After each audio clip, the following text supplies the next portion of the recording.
High blood pressure is one of the most dangerous conditions I see in my medical practice. Not because it causes immediate pain, but because it works quietly in the background for years before striking without warning. I have treated patients who felt perfectly fine, who were active, independent, and living normal American lives, until one morning they woke up with a stroke or collapsed from a heart attack. That is why high blood pressure is often called a silent threat. It slowly damages blood vessels, stiffens arteries, and forces the heart to work harder every minute of the day, even when you are resting on your couch or sleeping in your own bed. Over time, this constant pressure dramatically increases the risk of heart attacks, strokes, kidney failure, and early death.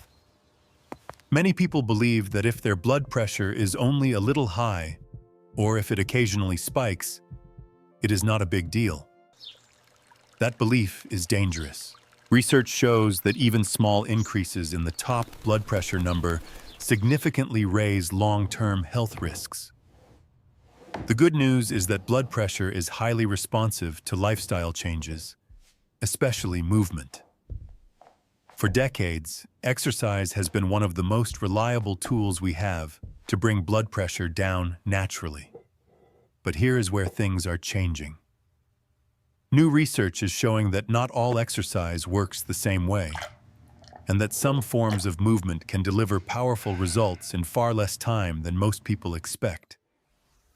This is critical for busy adults and older Americans who may not have the energy, joints, or motivation for long workouts. When we understand which types of exercise give us the greatest benefit with the least strain, we can protect our hearts more effectively and realistically, right inside our own homes. When people ask me what kind of exercise is best for lowering blood pressure, the honest answer used to be simple: move more. For years, we grouped all exercise into one bucket and assumed the benefits were roughly the same. Recent research has finally allowed us to look deeper, and what we are learning is both surprising and encouraging. Large studies have now compared different types of exercise head-to-head to see how they affect blood pressure.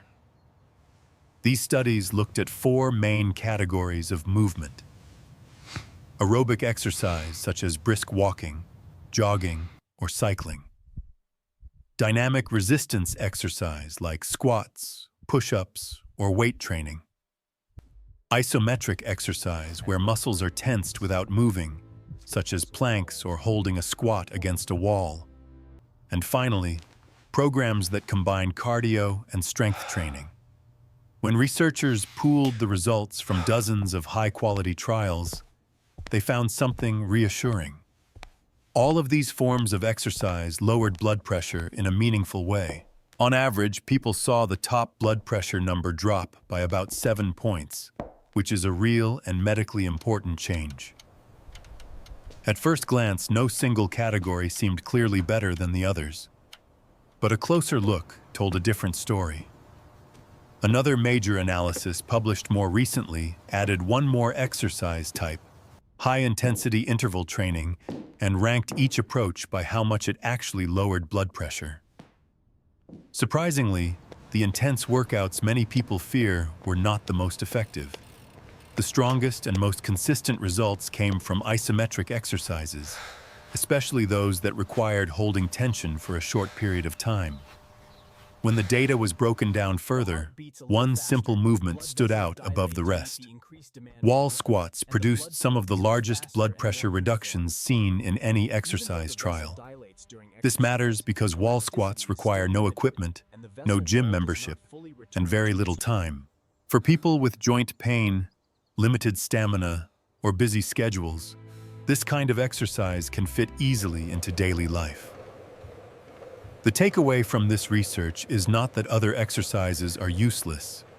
Walking, lifting weights, and cycling all help.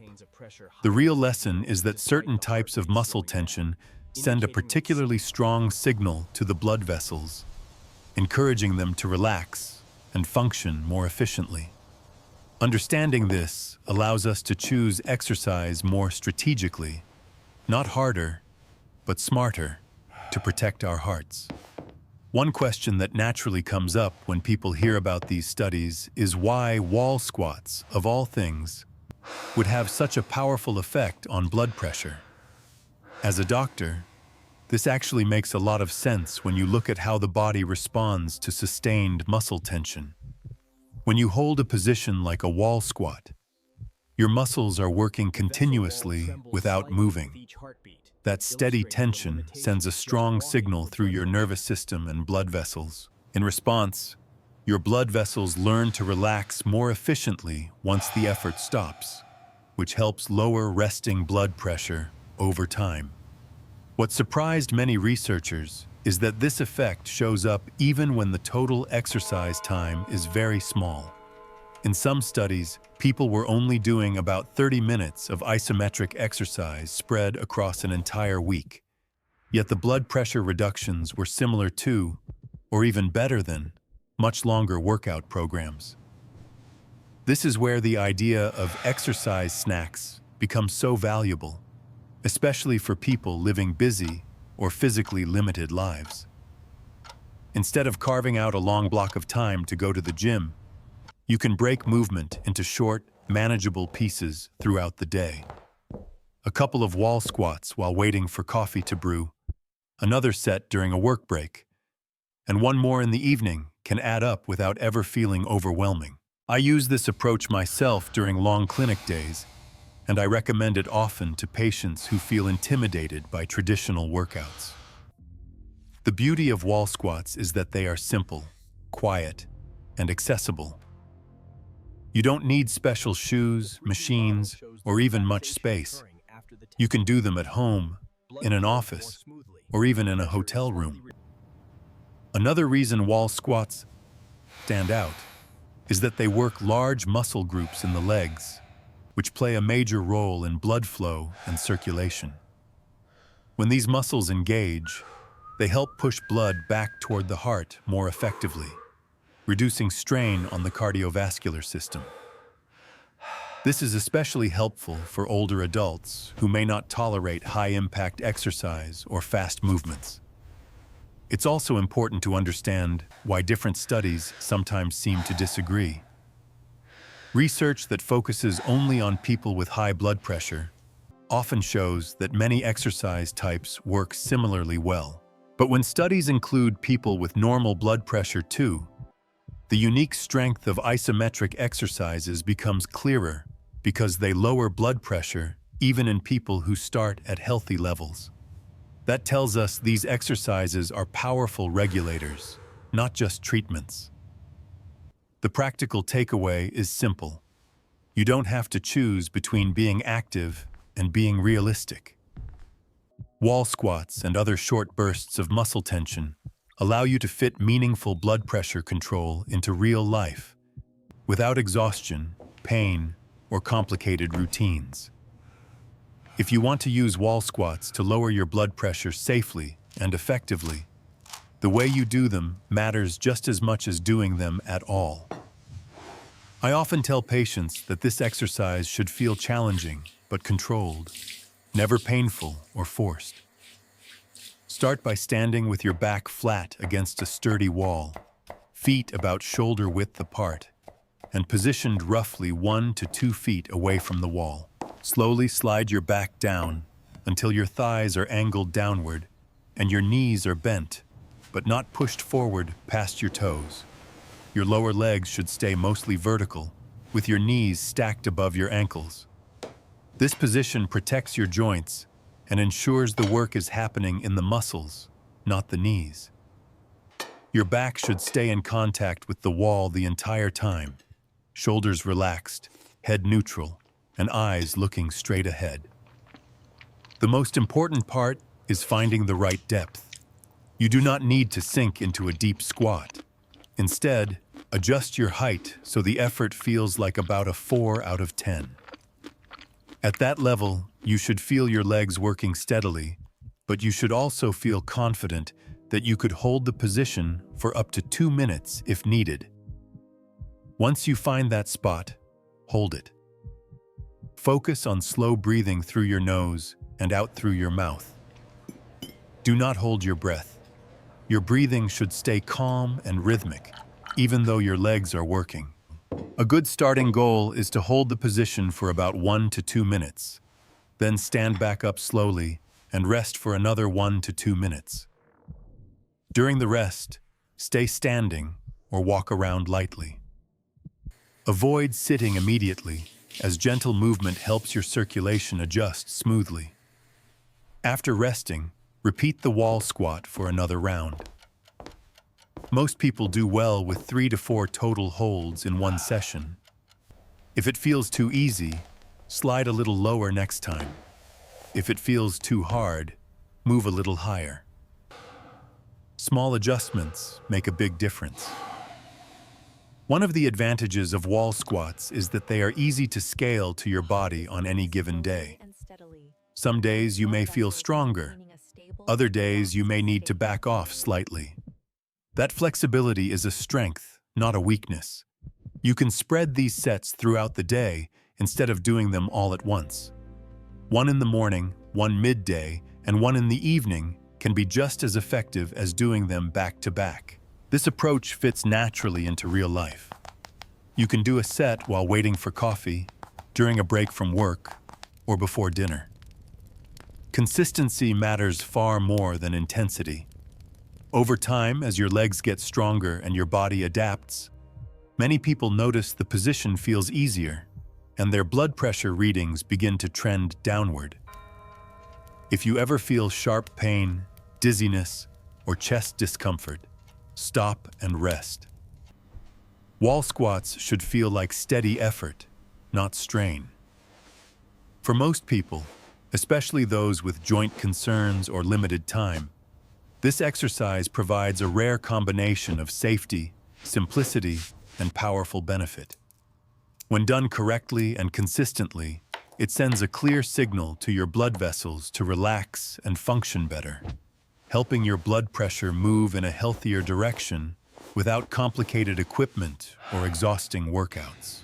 When people ask me whether lowering blood pressure by just a few points is really worth the effort, my answer is always the same. Those few points can change the entire course of your health. This is not theory. It's something I've seen play out in real lives over and over again. Even a drop of 5 to 10 points in the top blood pressure number can dramatically reduce the risk of heart attacks and strokes. Large studies following thousands of adults have shown that lowering blood pressure by around 10 points can cut the risk of stroke by more than 40% and significantly lower the chance of heart disease. That is not a small benefit.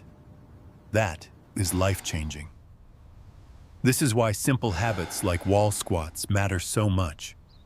They are not about fitness for fitness's sake. They are about protecting your brain, your heart, and your independence. I want you to think about blood pressure not as a single number you chase, but as a signal of how well your body is coping with daily stress. Every time you help your blood vessels relax, you are reducing wear and tear that would otherwise build up quietly over years. My personal advice is to stop waiting for the perfect plan and start with what you can do today. If you are already walking, keep walking. Movement of any kind is always better than none, but add something small and powerful on top of that. Pick a wall in your home and commit to one wall squat hold today. Just one. See how your legs feel, notice your breathing, and stand back up slowly. Tomorrow, do it again. Within a week, add a second hold. You do not need to exhaust yourself. You do not need special equipment. You do not need to be young or athletic. What you need is consistency. I also encourage you to pair this habit with awareness around diet, because exercise is only one part of the picture. Many Americans are low in key nutrients that help blood vessels relax naturally, and improving that through food choices can amplify the benefits of movement. Simple steps like eating more fruits, vegetables, beans, and whole foods can support the same systems that wall squats activate. The reason I am confident recommending this approach is because it respects real life. It works whether you are busy, tired, dealing with joint pain, or simply unmotivated by traditional workouts. It fits into the day you already have. If you care about staying healthy, avoiding medications when possible, or making the ones you take work better, this is a place to start. Small actions done consistently send powerful messages to your body.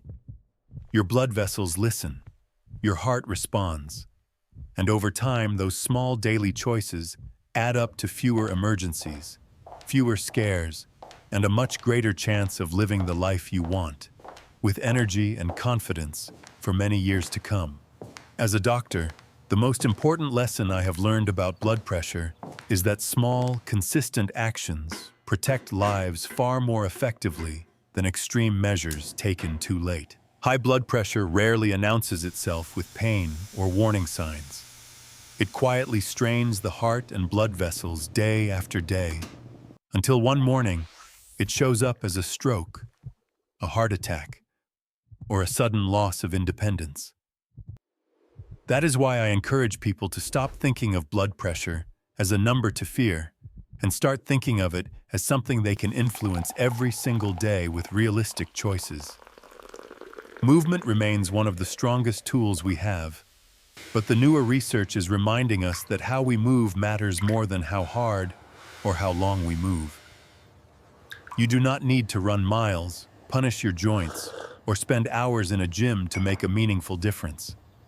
Even simple forms of movement can send powerful signals to your blood vessels to relax and function better. Studies comparing different types of exercise show that all movement helps, but exercises that involve holding gentle muscle tension, like wall squats, can produce surprisingly strong reductions in blood pressure with very little time commitment. This is especially important for older adults, busy professionals, and anyone who struggles to stay consistent with long workouts. My personal advice is to build blood pressure control into the life you already live. If you walk, keep walking. Walking supports your heart, mood, and overall health, but add 1 or 2 short exercise snacks to your day. A wall squat while waiting for coffee, another during a break, and one in the evening can add up to powerful protection over time. The key is not intensity, it is consistency.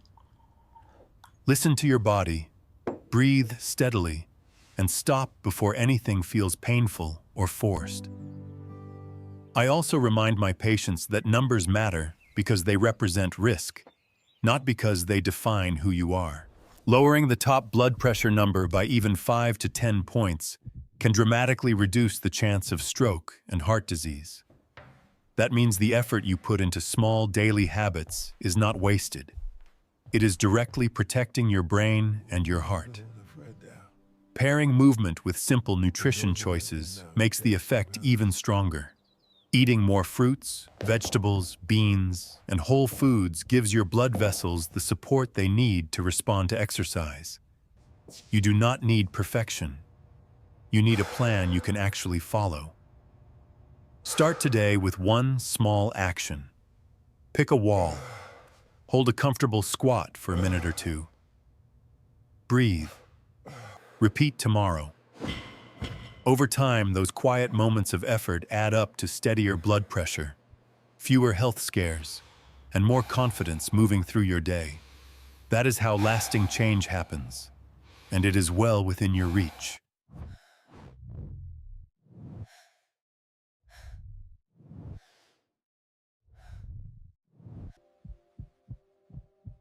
The 3D model zoomed in on the vessel wall shows improved elasticity